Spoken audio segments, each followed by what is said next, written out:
व्याख्यामुद्रां करसरसिजैः पुस्तकं शङ्खचक्रैः बिभ्रद्भिन्नस्फटिकरुचिरे पुण्डरीके निषण्णः अम्लानश्रीरमृतविशदैरंशभिप्लावयन् मामाविर्भूयादनगमहिमा मानसे वागधीशः नमस्ते प्राणेश प्रणतविभवायावनिमगाः नमः स्वामिन् रामप्रियतमनुमन् गुरुगुण नमस्तुभ्यं भीमप्रभरतमकृष्णेष्ट भगवन् नमः श्रीमन्मध्वप्रदिश सुदर्शन्नो जय जय श्रीगुरुभ्यो नमः नारायणं सुरगुरुं जगदेकनाथं भक्तप्रियं सकललोकनमस्कृतं च त्रैगुण्यवर्जितमजं विभुमाद्यमीशं वन्दे भवग्रम् अमरासुरसिद्धवन्द्यं नारायणं नमस्कृत्य नरं चैव नरोत्तमं देवीं सरस्वतीं व्यासं ततो जयमुदीरये ವೇದವ್ಯಾಸರ ಮಹಾಭಾರತದ ಚಿಂತಕರಿಗೆ ವಂದನೆಗಳು. ಶಾಂತಿ ಪರ್ವದ 161ನೆಯ ಪ್ರವಚನ. ದಂಡ ನೀತಿಯ ಬಗ್ಗೆ ಮುಖ್ಯವಾಗಿ ಧರ್ಮರಾಜನ ಪ್ರಶ್ನೆಗೆ ಉತ್ತರಿಸಿದ ಭೀಷ್ಮರು ವಸುಹೋಮನ ಮಾತುಗಳನ್ನು ಮಾಂಧಾತ್ರ ರಾಜನಿಗೆ ಆತ ಹೇಳಿರತಕ್ಕಂತಹ ದಂಡ ಶಾಸ್ತ್ರದ ಉಗಮಾದಿಗಳ ಬಗ್ಗೆ ಹೇಳಿಕೊಟ್ಟಿದ್ದಾನೆ. ಹೀಗೆ ಬ್ರಹ್ಮದೇವ ಯಜ್ಞದಲ್ಲಿ ನಿಂತಾಗ ದಂಡ ಲೋಕದಲ್ಲಿ ಕೆಲಸ ಮಾಡದೇ ಇದ್ದಾದ ಪರಿಸ್ಥಿತಿಯನ್ನು ಉಲ್ಲೇಖ ಮಾಡುತ್ತಾ ಅಂತಹ ದಂಡನೀತಿ ಶಾಸ್ತ್ರವನ್ನು, ದಂಡನೆಯ ಅಧಿಕಾರವನ್ನು ಚತುರ್ಮುಖ ಮತ್ತೆ ತನ್ನಿಂದ ಆಗತಾನೆ ಹುಟ್ಟಿ ಬಂದ ಪ್ರಜಾಪತಿ ಕ್ಷಿಪನಿಗೆ ನೀಡಲು ವ್ಯವಸ್ಥೆ ಮಾಡುತ್ತಾನೆ. ಪರಂಪರೆ ಅವನಿಗೆ ಬರುವಂಥದ್ದು, ಆದರೆ ಅವನ ಉದ್ದೇಶವಾಗಿ ಅದು ನೀಡಲ್ಪಡುತ್ತದೆ. ತಮೇನಂ ಬ್ರಹ್ಮಣಃ ಪುತ್ರಂ ಅನುಜಾತಂ ಕ್ಷಿಪಂ ದದೌ. ಚತುರ್ಮುಖನ ಹಾಗೆ ಲೋಕದ ವಾರ್ತೆಯನ್ನು ನೋಡಿಕೊಳ್ಳಲು ಹೊಸಗ ಇರುವ ಕ್ಷಿಪನಿಗೆ ಅದನ್ನು ಪರಂಪರೆಯ ಹಸ್ತಾಂತರಿಸಿದರು. ಈಗಾಗಲೇ ರುದ್ರದೇವನಿಗೆ ಹೇಳಿದ್ದು, ಆತ ತನ್ನನ್ನೇ ದಂಡಮಯನಾಗಿಸಿಕೊಂಡು ಹೇಗೂ ಸಂಹಾರ ಶಕ್ತಿ ಆತ. ಹಾಗಾಗಿ ಶಿಕ್ಷೆಯು ಒಂದು ಮುಖದಲ್ಲಿ ಸಂಹಾರವೇ. ಅನ್ಯಾಯದ ಸಂಹಾರ ಎನ್ನುವುದು ಅದಕ್ಕೆ ಅನುಗುಣವಾಗಿ ಅನ್ಯಾಯ ನಡೆಸಿದವನ ಅನ್ಯಾಯವೇ ಸಂಹಾರ, ಅವನಿಗೂ ಅದರ ಬಗ್ಗೆ ಹೊಡೆತ ಶಿಕ್ಷೆ. ಹೀಗಾಗಿ ಶಿವ ಯಜ್ಞ ಮುಗಿದಾಗ ಮುಖ್ಯವಾಗಿ ಮಹಾದೇವ ತತಃ ತಸ್ಮಿನ್ ವೃತ್ತೇ ಯಜ್ಞೆ ಸಮಾಹಿತಃ ದಂಡನ್ ಧರ್ಮಸ್ಯ ಗೋಪ್ತಾರಂ ವಿಷ್ಣವೇ ಸತ್ಕೃತಂ ತದೌ. ಲೋಕದ ಶಾಂತಿಯನ್ನು, ಧರ್ಮವನ್ನು ಕಾಪಾಡಿಕೊಳ್ಳುವ ಭಗವಂತ ಗೊತ್ತವನಿಗೆ. ಅಲ್ಲಿ ಭಗವಂತನು ವಿಷ್ಣು ಸ್ವಯಂ ಇದ್ದುಕೊಂಡೇ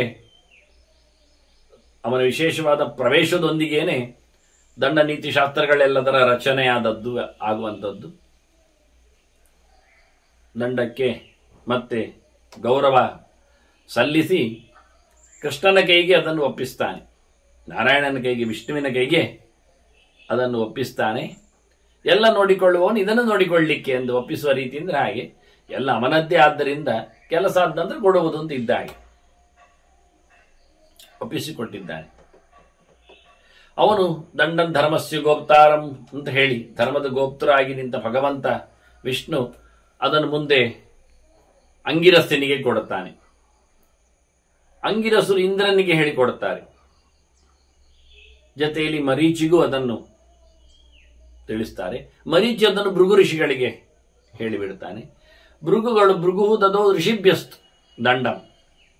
ಭೃಗು ಋಷಿಗಳು ದಂಡದ ನೀತಿಯ ಶಾಸ್ತ್ರಗಳನ್ನೆಲ್ಲ ಋಷಿಗಳಿಗೆ ಪ್ರಚಾರ ಮಾಡ್ತಾರೆ, ಕೊಟ್ಟು ಬಿಡ್ತಾರೆ. ಧರ್ಮಹಂ ಸಮಾಹಿತಂ ಅಂತ. ಅಲ್ಲಿಂದ ಒಂದು ಋಷಿಯೋ ಲೋಕಪಾಲೇಭ್ಯ, ಋಷಿಗಳು ಲೋಕಪಾಲಕರಿಗೆ ಅದನ್ನು ತಿಳಿಸಿಕೊಡ್ತಾರೆ. ಉಳಿದವರಿಗೆಲ್ಲ ವರುಣಾದಿಗಳೆಲ್ಲ ಸೇರಿಕೊಳ್ತಾರೆ, ಅಗ್ನಿಯಾದಿಗಳೆಲ್ಲ ಕೇಳಿಕೊಳ್ಳುತ್ತಾರೆ.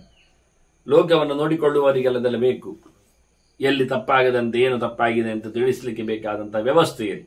ಲೋಕಪಾಲಾಹ ಕ್ಷಿಪಾಯ ಚ ಲೋಕಪಾಲಕರು ಈಗ ಲೋಕವನ್ನು ಪಾಲನೆ ಮಾಡುವ ಕ್ಷಿಪರಾಜ ಇದ್ದಾನಲ್ಲ, ಅವನಿಗೆ ಅದನ್ನು ಸಮರ್ಪಿಸಿಬಿಟ್ರು. ಹೀಗೆ ಕ್ಷಿಪನ ಕೈಗೆ ಬಂದ ರೀತಿ ಪರಂಪರೆ ಉಲ್ಲೇಖ ಮಾಡುತ್ತಾ, ಶುಪ ತನ್ನ ಮಗನಿಗೆ, ಅವನು ಸೂರ್ಯವಂಶದವ, ಸೂರ್ಯನ ಮಗನಿಗೆ, ವೈವಸ್ವತನಿಗೆ, ಶ್ರಾದ್ದದೇವನಿಗೆ, ಇವತ್ತಿನ ಮನ್ವಂತರದ ಒಡೆಯನಿಗೆ ಅದನ್ನು ತಿಳಿಸಿಕೊಟ್ಟ. ಆ ಮನು ತನ್ನ ಮಕ್ಕಳಿಗೆ ಅದನ್ನು ನಿಯೋಜಿಸಿದ. ಹೀಗೆ ಆ ಪರಂಪರೆ ಮಾನವರಿಗೆ ಅಲ್ಲಿವರೆಗೆ, ಈ ಲೋಕದವರೆಗೆ ದಂಡನೀತಿಯ ಬೆಳವಣಿಗೆ ಬಂದಿದೆ ಅಂತ ಉಲ್ಲೇಖ ಮಾಡ್ತಾನೆ. ವಿಭಜ್ಯ ದಂಡ ಕರ್ತವ್ಯ ದಂಡೇತು ನಯಮಿಚ್ಛತ. ದಂಡವನ್ನು ಸೀದಾ ವಿನಿಯೋಗಿಸುವುದಲ್ಲ, ಅದರಲ್ಲಿ ಒಂದು ನೀತಿ ಇದೆ, ವ್ಯವಸ್ಥೆ ಇದೆ, ನೋಡಿಕೊಂಡು ದಂಡವನ್ನು ಪ್ರಯೋಗಿಸಬೇಕು ಅಂತಾನೆ. ಕಳ್ಳ ಅಂತ ತಕ್ಷಣ ಹೊಡೆದೇ ಬಿಡುವುದಲ್ಲ,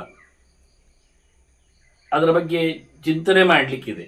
ಎಷ್ಟು ಹೊಡೆಯಬಹುದು, ಹೇಗೆ ಹೊಡೆಯಬೇಕು ಅನ್ನುವುದರ ಬಗ್ಗೆ ಅದರಲ್ಲಿ ಒಂದು ವಿಭಾಗ ಇದೆ, ವಿಭಿನ್ನತೆ ಇದೆ, ಪ್ರತ್ಯೇಕತೆ ಇದೆ.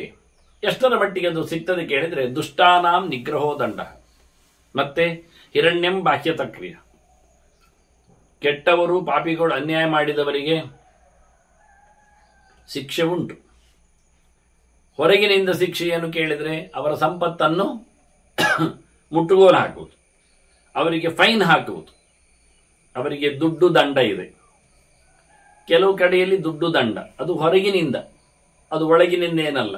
ಆ ದಂಡಕ್ಕೆ, ಶಿಕ್ಷೆಗೆ ಪ್ರತ್ಯೇಕವಾಗಿ ಕಾಣ್ತದೆ. ಅವನ ಆಸ್ತಿಯನ್ನು, ಅವನ ಸಂಪತ್ತನ್ನು ಮುಟ್ಟುಗೋಲಾಗುವುದು, ಕೊಡ್ಲಿಕ್ಕೆ ಹೇಳುವುದು, ವಿತರಣೆ ಮಾಡಲಿಕ್ಕೆ ತಿಳಿಸುವುದು ಎಲ್ಲ.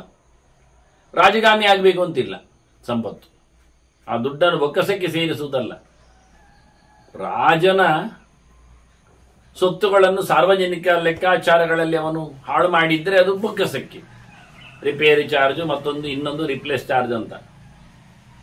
ಆದ್ರೆ ಇಂಥ ಸಂದರ್ಭದಲ್ಲಿ ಕೆಲವೊಮ್ಮೆ ಕದ್ದದ್ದು ಯಾರದ್ದು ಸೊತ್ತವ, ಫೈನ್ ಹಾಕುವಾಗ ಅವನಿಗೆ ಕೊಡಬೇಕಲ್ಲ, ಹೌದು ಹಾಗೆ.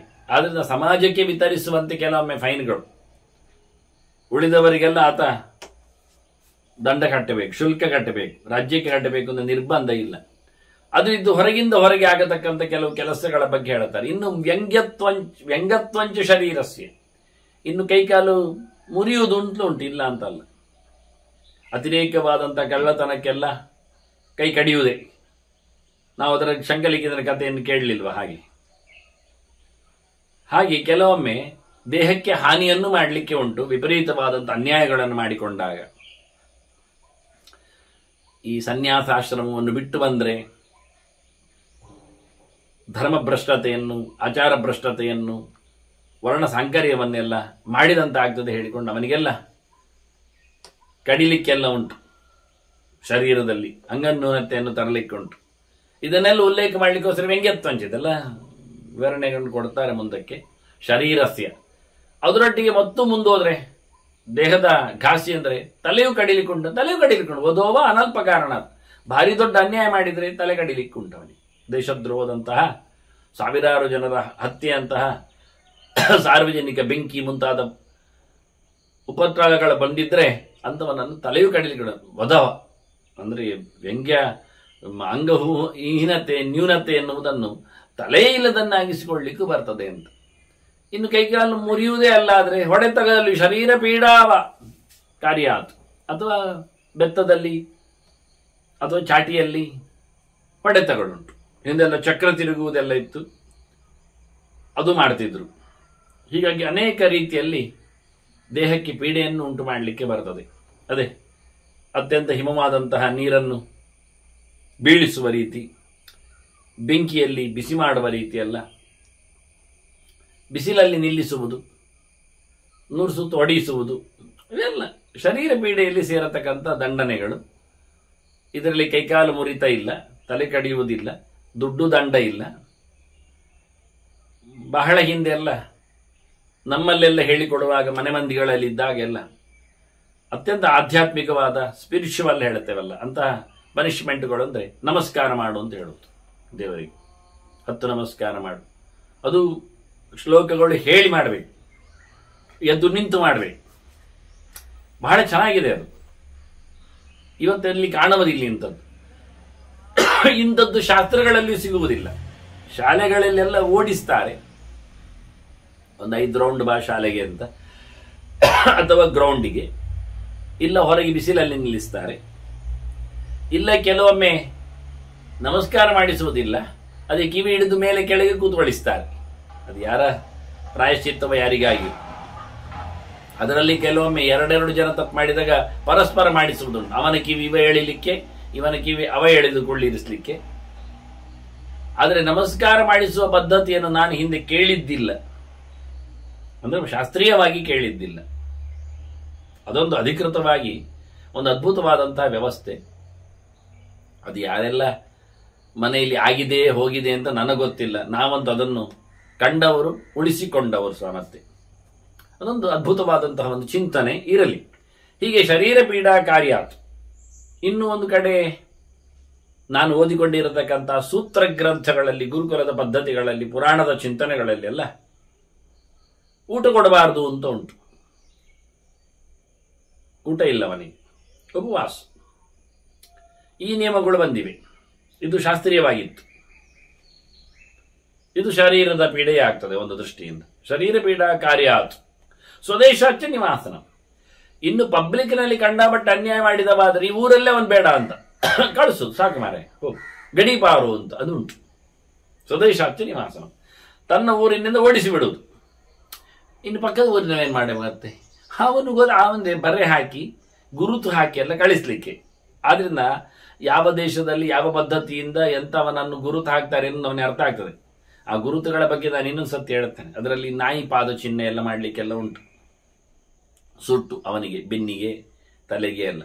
ಇದರಿಂದ ಅವನನ್ನು ಗುರುತಿಸ್ಲಿಕ್ಕೆ ಆಗ್ತದೆ. ನೀನು ನಾಯಿ ಮನುಷ್ಯ ಅಂತ, ನಾಯಿ ಪಾದ ಇದ್ದ, ನಾಯಿ ಪಾದ ಚಿಹ್ನೆ ಅಂತ. ಅಂದ್ರೆ ಶ್ವಾನಪಾದ ಚಿಹ್ನೆ ಅನ್ನೋದು ಬಜಿ ಗಲೀಜು ಅಂತ. ಆಗ ಇವತ್ತು ನಾಯಿಯನ್ನು ಮೈ ಮೇಲೆ ಹೊತ್ತುಕೊಳ್ಳುವ ಅದರ ಪಾದ ಚಿಹ್ನೆಯನ್ನು ಮೈ ತುಂಬ ಮಾಡಿಕೊಳ್ಳುವವರಿಗೆ ಏನು ಅರ್ಥ ಆಗುತ್ತೆ ಗೊತ್ತಿಲ್ಲ ಬಿಡಿ. ಹಾಗಾಗಿ ಬೇರೆ ದೇಶದಲ್ಲಿ ಹೋದ್ರೂ ಅವನನ್ನು ಗುರುತಿಸ್ತಾರೆ, ಜನ ಓಡಿಸ್ತಾರೆ ಅಲ್ಲಿಂದ, ಇಲ್ಲಿ ಬರಬೇಡ ಅಂತ, ಇಲ್ಲಿ ಇರಬೇಡ ಅಂತ. ಹಾಗಾಗಿ ಅವನು ದಟ್ಟ ಅರಣ್ಯಕ್ಕೋ ಗುಡ್ಡಗಾಡಿಗೋ ಜನವಸತಿ ಇಲ್ಲದ ಪ್ರದೇಶಕ್ಕೂ ಹೋಗಬೇಕಾಗತ್ತೆ. ಮುಂದಕ್ಕೆ ಮುಂದಕ್ಕೆ ಹೋಗ್ತಾ ಅಷ್ಟವನನ್ನು ತಾತ್ಸಾರಗೊಳಿಸ್ತಾರೆ, ಸಮಾಜ ಭ್ರಷ್ಟನನ್ನಾಗಿಸ್ತಾರೆ, ದೂರಗೊಳಿಸ್ತಾರೆ. ಇದೆಲ್ಲ ನೋಡಿಕೊಂಡು ವಿಭಜ್ಯ ದಂಡ ಕರ್ತವ್ಯ ಹೇಳಿದೆ. ಅದಕ್ಕೆ ನೋಡಿಕೋ ಯಾರನ್ನು ಏನ್ ಮಾಡ್ಲಿಕ್ಕೆ ಅಂತ. ಎಲ್ಲರಿಗೂ ಒಂದೇ ಶಿಕ್ಷೆ ಅಲ್ಲ, ಒಂದೇ ನಮೂನೆ ಅಲ್ಲ. ಅವ್ರು ಮಾಡಿರತಕ್ಕಂಥ ಅನ್ಯಾಯದ ಮೇಲೆ ನಿಂತಿದೆ ಇದು. ಅದಕ್ಕೊಂದು ವ್ಯವಸ್ಥೆ ಇದೆ. ಆನುಪೂರ್ವ್ಯಾಚ್ಯ ದಂಡೋಯಂ ಪ್ರಜಾ ಜಾಗೃತಿ ಪಾಲಯನ್. ಹೀಗೆ ನೀವೊಂದೊಮ್ಮೆ ಅನುಗುಣವಾಗಿ ದಂಡನೆಯನ್ನು ಕೊಡುವ ಮೂಲಕ ಪ್ರಜೆಗಳು ಎಚ್ಚರಾಗಿರ್ತಾರೆ. ಹೆಚ್ಚು ಕಡಿಮೆ ಆದಾಗ ಗಂಡಾಪಟ್ಟೆ ಶಿಕ್ಷೆ ಇರುತ್ತದೆ ಎನ್ನತಕ್ಕಂಥ ನೆಲೆಯಲ್ಲಿ ಇಡೀ ಜಗತ್ತು, ಲೋಕ, ಜನರು ಅದನ್ನು ನೋಡಿಕೊಳ್ಳುತ್ತಾರೆ. ಹೀಗೆ ಆದದ್ದು ಪರಂಪರೆಯಲ್ಲಿ, ಹಾಗೆ ಆಗಿದೆ. ಬ್ರಹ್ಮದೇವರ ಎಚ್ಚರದಿಂದಾಗಿ ರುದ್ರದೇವರು ಕೆಲಸ ಮಾಡುವ ಹಾಗೆ. ಭೀಷಾಸ್ಮಾದ್ ವಾತಪ್ಪವತೆ ಭೀಷೋದೇತಿ ಸೂರ್ಯ ಭೀಷಾಸ್ಮಾದ್ ಅಗ್ನಿಶ್ಚೇಂದ್ರಶ್ಚ ಮೃತ್ಯುರ್ಧಾವತಿ ಪಂಚಮಃ ಅಂತ ಈ ಮಾತುಗಳು ವೇದಗಳಲ್ಲಿ ಬಂದಂತೆ ಪುರಾಣಗಳಲ್ಲಿ ಬಂದಿವೆ ಬೇಕಾದಷ್ಟು. ಭಾಗವತವೇ ಹೇಳ್ತದೆ ಅದನ್ನು. ಈ ದೇವರ ವಿಶೇಷವಾದಂತಹ ಹೆದರಿಕೆಯಿಂದ, ದಂಡನೀತಿಯಿಂದ ಇಡೀ ಜಗತ್ತು ನಡೀತಾ ಉಂಟು ಪ್ರತಿಯೊಬ್ಬರು ಅಂತ. ಹಾಗಾಗಿ ಬ್ರಹ್ಮದೇವರ ಅಧಿಕಾರದಲ್ಲಿ ರುದ್ರದೇವರ ಕೆಲಸಗಳು, ಗರುಡಶೇಷಾದಿಗಳದ್ದು, ಅಲ್ಲಿಂದ ಮುಂದಕ್ಕೆ ಇಂದ್ರಕಾಮಾದಿಗಳದ್ದು, ಅಲ್ಲಿಂದ ಮುಂದಕ್ಕೆ ದೇವತೆಗಳದ್ದು, ಸೂರ್ಯಾದಿ ಗ್ರಹಗಳದ್ದು. ಹೀಗೆ ದೇವತೆಗಳ ಪರಂಪರೆಯಲ್ಲಿ ಒಬ್ಬರೊಬ್ಬರು ಸಹ ತಪ್ಪಿಲ್ಲದೆ ಅದನ್ನು ನಡೆಸಿಕೊಂಡು ಬಂದಿದ್ದಾರೆ, ನಡೆಸಿಕೊಂಡು ಬರ್ತಾರೆ. ಈ ಶಾಸ್ತ್ರಗಳೆಲ್ಲ ಪರಂಪರೆಯಲ್ಲಿ ಬಂದಾಗೆ ಅವೆಲ್ಲ ಇದ್ದಾಗಿದೆ ಅಂತೆಲ್ಲ ಹೇಳಿಕೊಳ್ಳಿಕ್ಕೆ ಆಗುವುದಿಲ್ಲ. ತೆನೇ ಬ್ರಹ್ಮರದಾಯಾದಿಕವೇ ಮುಖ್ಯಂತಿಯಂ ಸೂರ್ಯ ಹೇಳಿದಾಗೆ, ಚತುರ್ಮುಖನಿಗೆ ಉಪದೇಶ ಮಾಡಿದಾಗ ಏನೊಂದು ಗತ್ತಿತ್ತು, ಪೂರ್ಣತೆ ಇತ್ತು. ಅದು ಅಲ್ಲಿಂದ ಮುಂದೆ ರುದ್ರನಿಗೆ ಅವನ ಪರಿವಾರಕ್ಕೆ ಎಲ್ಲ ಮುಂದೆ ಹೋದಾಗೆ ಅದೆಲ್ಲ ಬಹಳಷ್ಟು ಡೈಲ್ಯೂಟ್ ಆಗಿ, ಕಮ್ಮಿಯಾಗಿ, ಅರ್ಥ ಅಲ್ಪವಾಗಿ ಅದು ಮುಂದೆ ಹರಿದಿದೆ. ವಿಸ್ತಾರೇನುಗೊಂಡಿದೆ, ಹೆಚ್ಚೇನು ಬಂದಿದೆ, ವಿವರಣೆಗಳು ಸೇರಿವೆ. ಆದರೆ ಅದರ ರಹಸ್ಯಗಳು ಉಳಿದು ಬಿಟ್ಟಿವೆ, ಅಪೂರ್ವ ಅಂಶಗಳು ತಪ್ಪಿ ಹೋಗಿವೆ. ಆಚರಣೆಗಳಲ್ಲಿ ಅದು ತಪ್ಪಾಗಿದೆ, ಹೆಚ್ಚು ಕಡಿಮೆ ಆಗಿದೆ. ಹೀಗಾಗಿ ರಾಶಿಗಟ್ಟಲೆ ಶಾಸ್ತ್ರಗಳು ಉಗಮಿಸಿದರೂ ಅದರ ಇಂಪ್ಲಿಮೆಂಟ್ ಉಂಟಲ್ಲ, ಅಲ್ಲಿ ಸೋಲ್ತದೆ ಕೆಲವೊಮ್ಮೆ. ಆಗ ಇವರೆಲ್ಲ ಹಿಂದೆ ದಂಡನೀತಿಯನ್ನು ಪುರಸ್ಕರಿಸ್ತಾ ಉಳಿಸಿಕೊಳ್ಳುತ್ತಾ ಪ್ರತಿಯೊಬ್ಬರು ಜಾಗ್ರತೆಯಿಂದ ಬೇಜವಾಬ್ದಾರಿ ಇಲ್ಲದೆ ತಪ್ಪಾಗದೆಂದು ನೋಡಿಕೊಂಡು ಎಲ್ಲರೂ ಜಾಗರೂಕರಾಗಿದ್ದರು. ದಂಡನೀತಿಗೆ ತಾವು ಬಗ್ಗಿದ್ದರು. ಎಂದೂ ದಂಡನೆಗೆ ಸೇರಿಕೊಳ್ಳದಂತೆ ಎಚ್ಚರ ವಹಿಸಿದ್ದರು. ಶಿಕ್ಷೆ ಆಯಿತು ಹೇಳಿದ್ರೆ ನಾಚಿಕೆಯ ವಿಷಯ, ಮಾಡಬಾರದಿತ್ತು ಅಂತ. ಹಾಗಾಗಿ ಅದಕ್ಕೋಸ್ಕರ ಎಲ್ಲ ದೇವತೆಗಳು ಒಬ್ಬರಿಂದೊಬ್ಬರಿಗೆ ಬಹಳ ಎಚ್ಚರರಾಗಿದ್ರು. ಮುಂದೆ ದೇವೇಭ್ಯ ಬ್ರಾಹ್ಮಣಾ ಲೋಕೆ ಜಾಗೃತಿ ಇತಿ ಉಪಧಾರಯ. ಅಲ್ಲಿನ ದೇವತೆಗಳು ಲೋಕದ ಬ್ರಹ್ಮಜ್ಞಾನಿಗಳಿಗೆ, ಜ್ಞಾನಿ ವರ್ಗಕ್ಕೆ, ಆಚಾರನಿಷ್ಠರಿಗೆ, ಶಾಸ್ತ್ರ ಪಂಡಿತರಿಗೆ ದೇವತೆಗಳು ಅದನ್ನು ಬೋಧನೆ ಮಾಡಿದ್ರಿಂದ ಅವರು ಎಚ್ಚರವಾಗಿ ತಪ್ಪಿಲ್ಲದೆ ಕೆಲಸ ಮಾಡ್ತಾ ದೇವತೆಗಳಿಗೆ ಋಣಿಗಳಾಗಿ ಬದುಕಿದ್ದು. ಬ್ರಾಹ್ಮಣೇಭ್ಯಶ್ಚ ರಾಜನ್ಯಾಹ ಲೋಕಾನ್ ರಕ್ಷಂತಿ ಧರ್ಮತಃ. ಈ ತಿಳಿದವರು ಬ್ರಾಹ್ಮಣ ಮಂತ್ರಿಗಳು ಗುರುಕುಲಗಳಿಂದ ರಾಜರಿಗೆ ಅದರ ಶಿಕ್ಷಣವನ್ನು ಕೊಟ್ಟರು. ಗುರುಕುಲದಲ್ಲಿ ರಾಜರು ಬರ್ತಿದ್ರು, ರಾಜಕುಮಾರರು ಕಲಿತಾ ಇದ್ರು. ಹಾಗೆಯೇ ಕೃಷ್ಣ ಬಲರಾಮರು ಹೋದದ್ದಲ್ಲ ಕಾಶಿಗೆ, ಸಂದೀಪಿನಿಯಲ್ಲಿಗೆ.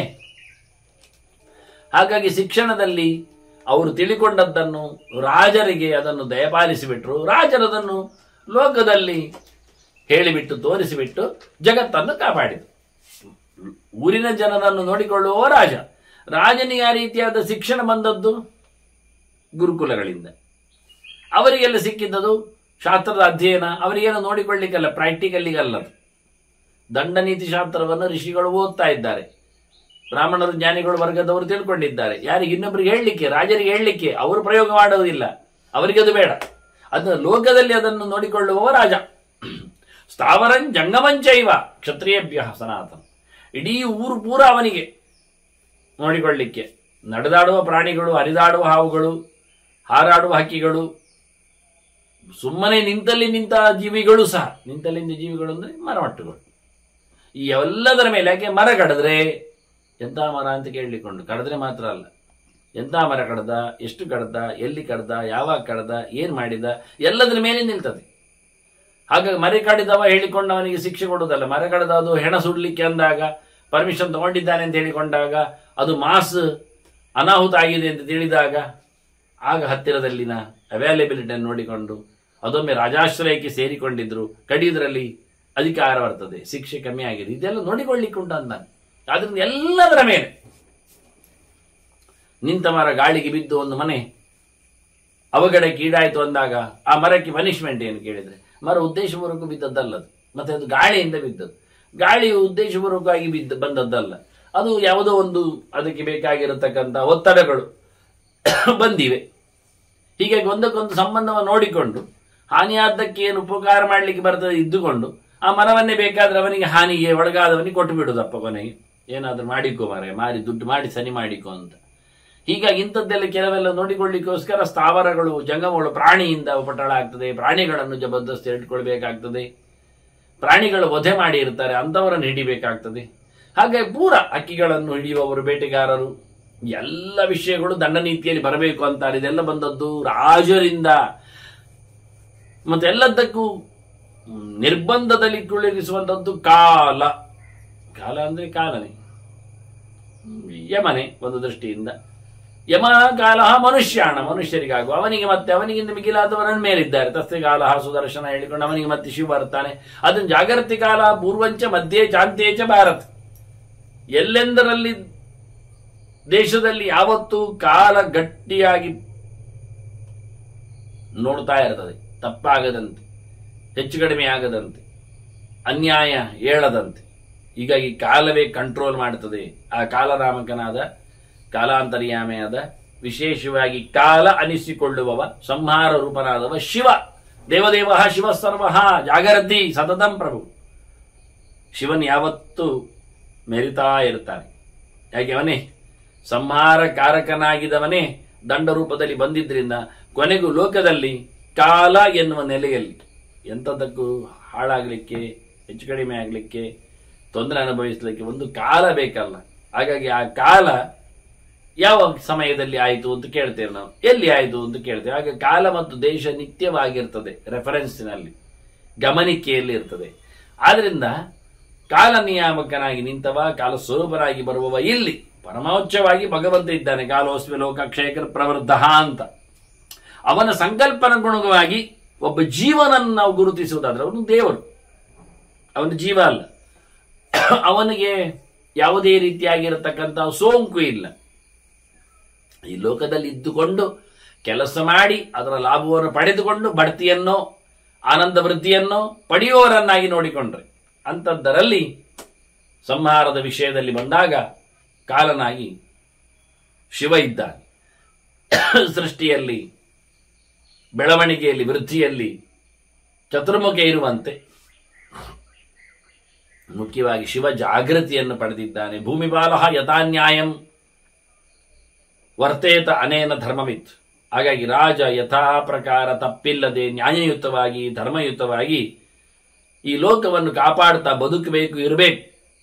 ಧರ್ಮವನ್ನು ಅನುಕೂಲಕರವಾಗಿ ಉಪಯೋಗಿಸಿಕೊಂಡು ಮೆರೆಯಬೇಕು. ಈ ರೀತಿಯಾಗಿ ವಸುಹೋಮ ರಾಜನಿಗೆ, ಮಾಂಧಾತ್ರ ರಾಜನಿಗೆ ಭೂಮಿಪಾಲನ ವಿಷಯದಲ್ಲಿ ಯಥಾವತ್ತಾಗಿ ನ್ಯಾಯಯುತವಾಗಿ ಅವನು ಇರಬೇಕಾದ ಸಂಗತಿಯನ್ನು ಹೇಳಿದ್ದಾನೆ ಅಂತ ಭೀಷ್ಮರು ಧರ್ಮರಾಜನಿಗೆ ಕೇಳಿಸಿ ಹೇಳುತ್ತಾರೆ. ಈ ಸಂವಾದಗಳೆಲ್ಲ ಕೇಳಿದ್ರೇನೆ ಒಳ್ಳೆ ರೀತಿಯಾದಂತಹ ಬದುಕು, ಇಷ್ಟಾರ್ಥಗಳ ಸಿದ್ಧಿ ಎಲ್ಲ ಆಗ್ತದೆ ಅಂತ ಬೇರೆ ಹೇಳ್ತಾನವ. ದೊಡ್ಡವರ ಮಾತುಕತೆ ಅದನ್ನು ಕೇಳಿಕೊಂಡಲ್ಲಿ ನಮ್ಮಲ್ಲಿ ಜಾಗೃತಿ ಮೂಡುತ್ತದೆ ಅಂತ.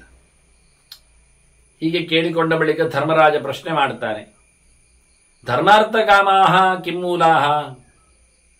ಧರ್ಮವನ್ನು ಅರಿತುಕೊಂಡು ಅದಕ್ಕೆ ಅನುಗುಣವಾಗಿ ರಾಜ್ಯಭಾರ ದಂಡ ನೀತಿ ಅಂದಾಗ ಈ ಧರ್ಮಾರ್ಥ ಕಾಮಗಳಿಗೇನು ಮೂಲ ಏನು, ಅದರ ವ್ಯವಸ್ಥೆ ಹೇಗೆ? ಪ್ರಭವ ಪ್ರಳಯಸ್ತತ, ಅದು ಎಲ್ಲಿಂದ ಯಾರಿಂದಾಗಿ ಅದರ ಸೃಷ್ಟಿಯನ್ನು ಅದರ ಕೊನೆಯನ್ನು ಎಲ್ಲ ಹೇಳಲಿಕ್ಕೆ ಬರ್ತದೆ. ಯಾಕೆಂದ್ರೆ ಇಡೀ ಜಗತ್ತು ನಡೆಯುವುದೇ ಈ ಮೂರಲ್ಲೇ ಅಲ್ವಾ. ಲೋಕಯಾತ್ರಾ ಈ ಕಾರ್ಸ್ನೇನ ತ್ರಿಶ್ವೇತೇಶು ಪ್ರತಿಷ್ಠಿತ. ಧರ್ಮ, ಅರ್ಥ, ಕಾಮ. ಒಂದು ಒಳ್ಳೆಯ ಬಗೆಯ ನಡತೆ, ಅದನ್ನು ನಡೆಸಿಕೊಡಲು ಬೇಕಾಗಿರತಕ್ಕ ಒಂದಿಷ್ಟು ಸಂಪತ್ತು,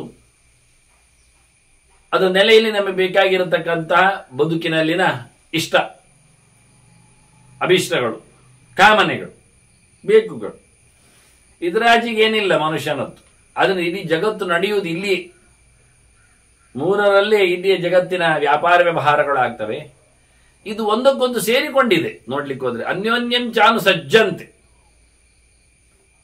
ಧರ್ಮಾರ್ಥ ಕಾಮಗಳಲ್ಲಿ ನಾವು ಯಾವುದೋ ಒಂದು ಬಯಕೆಯಲ್ಲಿ ಪೂಜೆಯನ್ನು ಮಾಡುವುದಿಲ್ವಾ?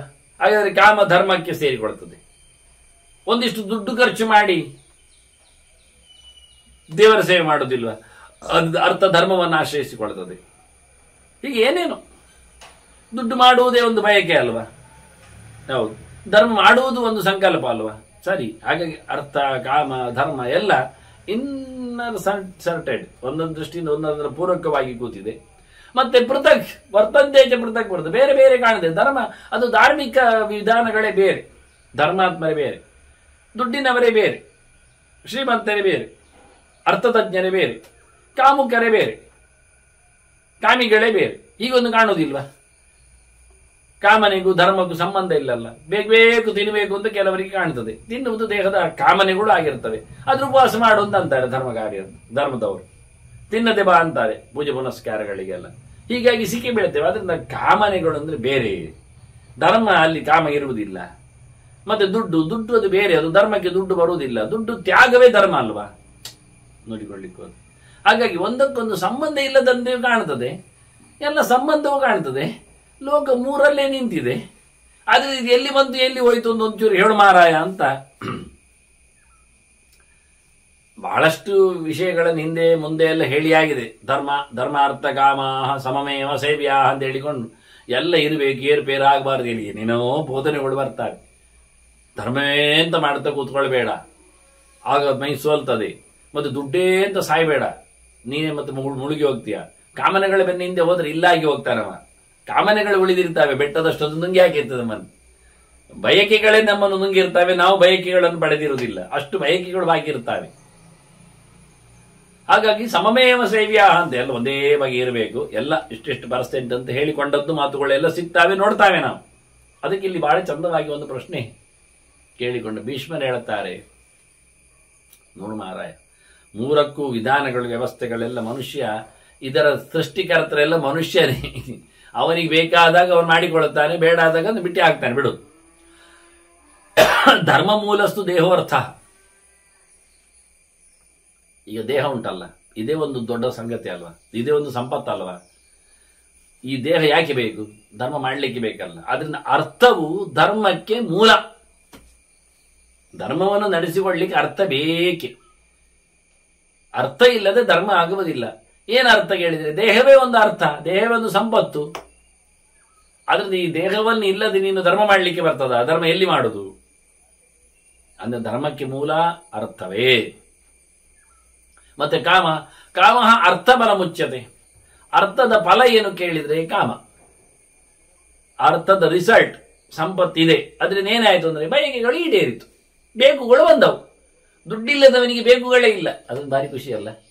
ಬೇಕುಗಳು ಎಲ್ಲಿರ್ತಾವೆ ಕೇಳಿದರೆ ದುಡ್ಡು ಬರುವವನಲ್ಲಿ, ದುಡ್ಡು ಇರುವವನಲ್ಲಿ ಇರ್ತದೆ. ಈಗ ಅವನಿಗೆ ಪ್ರತಿ ತಿಂಗಳಿಗೆ ಒಂದು ಅಥವಾ ಒಂದು ಕಡೆಯಲ್ಲಿ ಅವನಿಗೆ ಯಾವುದೋ ಒಂದು ವಹಿಸಿಕೊಂಡಿದ್ದಾನೆ ಕೆಲಸ, ಅದು ಆಗ್ತದೆ. ಆದ ನಂತರ ಅವನಿಗೆ ಒಂದು 10,000 ರೂಪಾಯಿ ಬರ್ತದೆ. ಆದರೆ ಇವತ್ತೇ ಅವನಿಗೆ ಅದರಿಂದ ಏನೆಲ್ಲ ತಗೊಳ್ಬಹುದು ಅಂತ ಹಾಕಿರ್ತಾನೆ. 10,000 ಬರಲಿಕ್ಕೆ ಉಂಟು ಬರುವ ವಾರ, ಅದರಿಂದ ನಾನು ಈ ವಾರವೇ ಯಾವುದೋ ಒಂದು ಅಂಗಡಿ ಹೋಗಿ ಏನು ಬೇಕು ಅದನ್ನು ತಂದು ನೋಡುವ ಅಂತ. ಅಲ್ಲಿ ತಗೊಳ್ಳುವಾಗ ಮಾತ್ರ 12,000 ಇರ್ತದೆ ಅವನಿಗೆ. ನೋಡುವ, ಪರವಾಗಿಲ್ಲ, ಮತ್ತೇನು ನೋಡು, ಹೇಗಾದ್ರೂ ಮಾಡುವ ಅಂತ. ಹೀಗೆ ನಮ್ಮದು ಯಾವತ್ತು ಕಾಮನೆಗಳು ಅರ್ಥಕ್ಕಿಂತ ದೊಡ್ಡ ಡಯಾಗ್ರಾಮ್ ಅಲ್ಲಿ ಉಂಟು. ದುಡ್ಡು ಒಂದು ಮೊಟ್ಟೆ ಆದರೆ, ಸಣ್ಣ ಮೊಟ್ಟೆ ಆದರೆ, ಒಂದು ಹಿಡಿಯಲ್ಲಿ ಹಿಡಿಯುವುದಾದ್ರೆ ಅರ್ಥ, ಕೈಯಲ್ಲಿ ಸಿಗುವಷ್ಟು ದುಡ್ಡಾದರೆ, ನಮ್ದು ಬಯಕೆ ಮಾತ್ರ ನಮ್ದು ಮಂಡೆ ಎಷ್ಟು ದೊಡ್ಡದಿರ್ತದೆ, ದೊಂಡೆ ಎಷ್ಟು ದೊಡ್ಡದಾಗ್ತದೆ, ಹಂಡೆ ಎಷ್ಟು ಆಗ್ತದೆ. ಹಂಡೆ ಅಂದ್ರೆ ಹೊಟ್ಟೆ, ಹೊಟ್ಟೆ ಎಷ್ಟು ದೊಡ್ಡದಿರ್ತದೆ. ಹಿಡಿಯಷ್ಟು ಸಿಗುವ ದುಡ್ಡು, ಹೊಟ್ಟೆ ಎಷ್ಟು ದೊಡ್ಡ ಕಾಮನೆಗಳು ಮನುಷ್ಯನ. ಇಲ್ಲೇ ಸೋಲುವಂಥದ್ದವ. ಅದನ್ನ ದುಡ್ಡಿನ ರಿಸಲ್ಟ್ ಫಲ ಏನು ಕೇಳಿದರೆ ಅದು ಕಾಮ. ಧರ್ಮಕ್ಕೆ ಅದು ಮೂಲ, ಕಾಮ ಅದರ ಮರಿ. ಈ ರೀತಿಯಾಗಿ ಉಲ್ಲೇಖ ಮಾಡಿದ್ದು ಬಹಳ ಚಂದವಾಗಿ. Root and fruit. ಅರ್ಥದ ಧರ್ಮಕ್ಕೆ ಅರ್ಥ ಎನ್ನುವುದು ರೂಟ್, ಕಾಮ ಎನ್ನುವುದು ಅದರ ಫ್ರೂಟ್ ಅನ್ನುವ ರೀತಿಯಲ್ಲಿ ತೋರಿಸಿಕೊಟ್ಟರು ಬಹಳ ಚಂದವಾಗಿ. ಧರ್ಮ ಮೂಲಸ್ತು ದೇಹೋರ್ಥ ಕಾಮೋರ್ಥ ಫಲ ಮುಚ್ಚತೆ ಅಂತ. ಸಂಕಲ್ಪ ಮೂಲ ಅಷ್ಟೇ ಸರ್ವೇ ಸಂಕಲ್ಪ ವಿಷಯಾತ್ಮಕ. ಯಾವುದಕ್ಕೂ ಮೊದಲು ಮನಸ್ಸು ಮಾಡಬೇಕು ಮಾರೆ. ಧರ್ಮ ಮಾಡಬೇಕು ಅಂತ ಕಾಣಬೇಕು, ದುಡ್ಡು ಮಾಡಬೇಕು ಅಂತ ಅನಿಸಬೇಕು, ಕಾಮನೆಗಳನ್ನು ಈಡೇರಿಸಿಕೊಳ್ಳಬೇಕು ಅಂತ ರೆಡಿ ಆಗಬೇಕು. ಸಂಕಲ್ಪವೇ ಇಲ್ಲದಿದ್ದರೆ, ಮನಸ್ಸಿಗೆ ಬರದಿದ್ರೆ ಏನು ಕೆಲಸ ಆಗುವುದಿಲ್ಲ. ಅದು ಸಂಕಲ್ಪ ಮೂಲ ಅಷ್ಟೇ ಸರ್ವೇ ಸಂಕಲ್ಪ ವಿಷಯಾತ್ಮಕ. ಸಂಕಲ್ಪ ಏನು ಕೇಳಿದರೆ ಅದು ವಿಷಯ ಪ್ರಧಾನವಾಗಿ ಇರುವುದು. ವಿಷಯ ಅಂದರೆ ಸಬ್ಜೆಕ್ಟ್ ಅಲ್ಲ ಇಲ್ಲಿ ಅರ್ಥ. ವಿಷಯ ಅಂದರೆ ಉಪಯೋಗ. ವಿಷಯ ಇದು ವಿಷಯ. ವಿಷಯ ಇದು ಎಂಥದ್ದು ಕೇಳಿದರೆ ನಾವು ಕೇಳ್ತೇವೆ, ಇದು ಎಂಥದ್ದು ಅಂತ ಕೇಳ್ತೇವೆ. ಅದು ಸೇತುವೆಯಾ ಅಂತೇವೆ ನಾವು. ಅದು ಸೇತುವೆಯಾ, ಅದೆಂಥದ್ದು ಕೇಳಿದ್ರೆ ಒಟ್ಟೊಟ್ಟು ಕೋಲೆಲ್ಲ ಇಟ್ಟಿದ್ದಾನೆ ಹೋಗುವಾಗ, ಇದೆಂಥದ್ದು ಮಾರ, ಇದು ಸೇತುವೆಯಾ ಅಂತಾನೆ. ಮತ್ತೆ ಆಚೆ ಕೇಳ್ತೇವೆ ಇದೆಂಥದ್ದು ಮಾರ, ಅದು ಚರಂಡಿಯಾ ಅಂತಾನೆ ಅಲ್ವಾ. ಹಾಗೆಯೇ ಇದು ವಿಷಯ, ಇದು ವಿಷಯ ಅಂದರೆ ವಿಷಯ ಅಂತ. ವಿಷ ಯಾವುದನ್ನು ನಾವು ಉಪಯೋಗಿಸ್ತೇವೆ, ತಿನ್ಲಿಕ್ಕಾಗಲಿ, ನೋಡ್ಲಿಕ್ಕಾಗಲಿ, ಕೇಳಲಿಕ್ಕಾಗಲಿ, ಪಡಿಲಿಕ್ಕಾಗಲಿ, ಮುಟ್ಟಿಕ್ಕಾಗಲಿ, ಈ ನಮ್ಮ ಜ್ಞಾನೇಂದ್ರಿಯಗಳಿಗೆ ಏನೊಂದು ವಿಷಯ ಆಗಿದೆ, ಅದು ವಿಷ ಆಗಿದೆ. ವಿಷಯ ಅದು ಅದೇಂತದ ಕೇಳಿದ್ರೆ ಅದು ವಿಷವ ಅಂತ ಹೇಳಿ, ವಿಷವ ಹೇಳಿದಲ್ಲಿ ವಿಷಯ ಅಂತ ಹೇಳಿದೆ. ಯಕಾರೋ ಬರ್ತದೆ, ವಕಾರೋ ಬರ್ತದೆ ಸಬ್ಜೆಕ್ಟ್ಗಳಿಗೆ, ಸೇತುವೆಯ, ಚರಂಡಿಯ ಎಲ್ಲ ಹೇಳಿದಾಗಿ. ಹಾಗಾಗಿ ಇದು ವಿಷ, ಅದೇ ವಿಷಯಾತ್ಮಕ. ಬೇಕುಗಳು ಕಾಣಬೇಕು, ನಮಗೆ ಪ್ರಪಂಚದಲ್ಲಿ ಇರಬೇಕು, ಇದು ಮುಖ್ಯ. ಇಲ್ಲಿ ಬರುವಂಥದ್ದು ಮುಖ್ಯವಾಗಿ ವಿಷಯಾಶ್ಚೈವ ಕಾರ್ಸ್ನೇನ ಸರ್ವ ಆಹಾರ ಸಿದ್ಧ.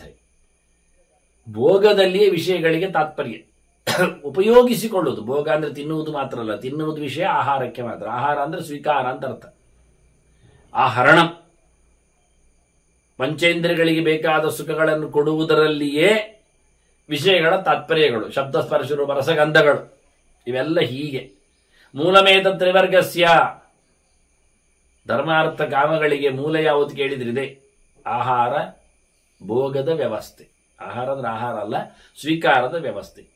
ಎಲ್ಲ ಇಂದ್ರಿಯಗಳಿಗೆ ಬೇಕು ಬೇಕಾದಾಗಿ ಸಪ್ಲೈ ಮಾಡುವಂಥದ್ದನ್ನೇ ಧರ್ಮಾರ್ಥ ಕಾಮಗಳಲ್ಲಿ ನಾವು ನೋಡುತ್ತೇವೆ. ಅದ್ರ ಆಚೆಗಿಲ್ಲ. ಇದನ್ನು ಬಿಟ್ಟರೆ ನಾಲ್ಕನೆಯದ್ದು ಮೋಕ್ಷ. ನಿವೃತ್ತಿ ಮೋಕ್ಷ ಉಚ್ಯತೆ.